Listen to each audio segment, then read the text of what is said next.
All right, so we're talking 2013 Breeders' Cup with Mike Shuddy, the author of the Super Screener.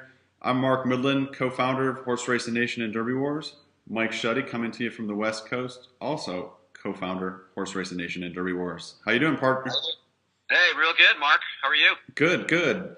So you've been going over all the races. Have you gotten any sleep at all?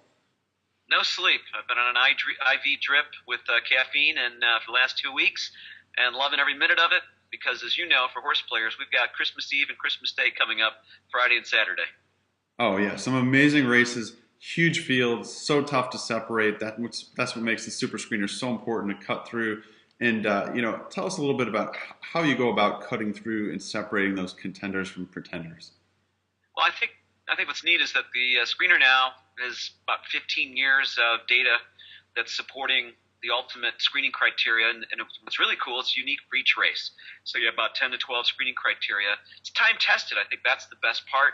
And we kind of forget from year to year, even I do. And when you sit down with this, at this time of year, you get to go through it again and go, oh yeah, I remember. And then as we take each year's results, we get to update and modify ever so slightly, but it keeps improving as a system. So this year was no exception in terms of really taking the field through, understanding, who are the win contenders? How do we separate them from losers? What are the vulnerable favorites that people were going to stack money against? They're marquee names that we can take a stand against. And of course, there's probably in 2 days, maybe 30, 35 horses that will go off at 20 to 1 or higher. Which of those have the best shot to hit the board? That's what I'm waiting for is those bombers. It's just trying to get the right ones. But you're right. I mean, you can't play every one, and so you can go through your bankroll really quick. And so just trying to zoom in on the ones that really have a shot, that are really kind of the not the wise guy horses, but the horses that are really well meant that people don't really see, like you said, that have those odds. I think that's what the fans have been sharing with us. It's the Super Screener. Basically, to sum it up in one word, it brings them conviction. The Belmont with us having Palace Malice on top, there was no question about it. We were totally locked into that. That's why we clicked on those 8 trifectas. But conviction is the key. Yeah, no, that's so true, and that helped. I mean, we were going crazy when Palace Malice won, but I worked everything around Palace Malice, and even though I wasn't in love with Oxbow and Orb, it kind of brought it together. And like you said, having conviction on a 12 to 1 shot made all the difference in the world. Sure, sure. Plenty of So that here for these 2 days of racing. yeah, yeah. So Mike, you're saying that there's so many races that you just can't wait for the weekend that you're excited about. Give us one. What's one race that you're really excited about that kind of jumps off the page at you? Well, I'll tell you, for our members only, the Sprint Turf, I cannot wait to get in there. But of the 14 races, that might be my favorite betting race. But there's plenty of other options here. For instance, I really love, again, it's always one of my traditional favorites, the Sprint race here, no exception this year, coming up to be another great wagering race. And wow, I mean, it's just the sprint is always super tough. Trinidad what kind of shocked everybody last year. Obviously, a talented horse. What makes the sprint so exciting besides a deep field, and it's very tough to decipher. I mean, what's different this year? Is it something about the pace or something that's popping out on the super screener? Well, last year it was tough because, that bias that everyone certainly had recognized, developed rather quickly on Friday and Saturday. So a lot of that impacted the races tremendously.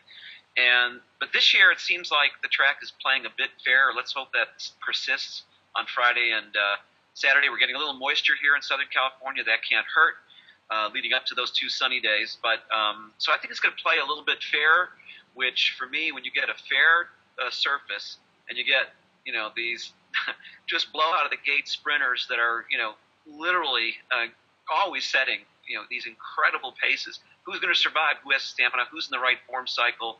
Who does the super screener think is going to be on top? Well, and I mean, and that's the thing. I think it makes these races so difficult that people don't always realize is, even the Grade One races, every week in week out, they may have 7 or 8 or 9 horses in there, but a lot of times half the field doesn't belong. So there's only 2 horses that are really kind of maybe knocking it on each other up front, and then maybe one good presser or closer. And so these fields are so contentious. So what's popping out at you? Who's popping out at you for the sprint this year?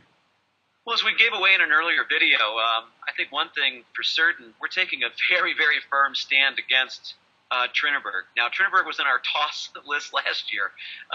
This year, though, I think he'll fulfill because he didn't miss that many criteria last year. This year, he's just a complete flop on all the super screener criteria.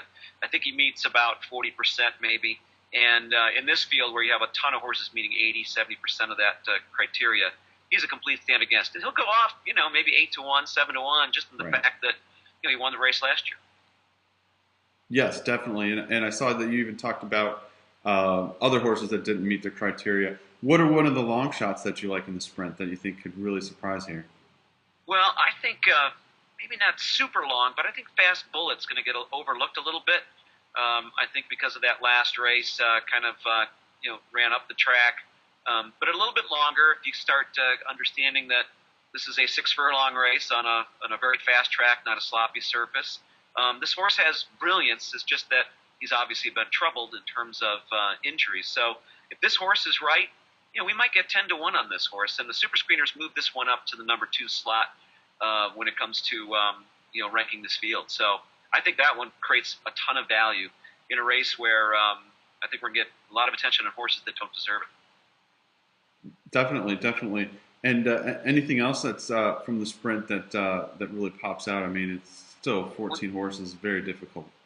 When you think about it, you've got out of the field of, I think there are, 12 horses going, you have 8 horses that are either pace or pressers.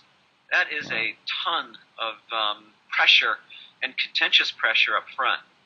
Now, it's a track that is rather usually kind to speed, and there's a lot of sprinters here that have the stamina to hang on.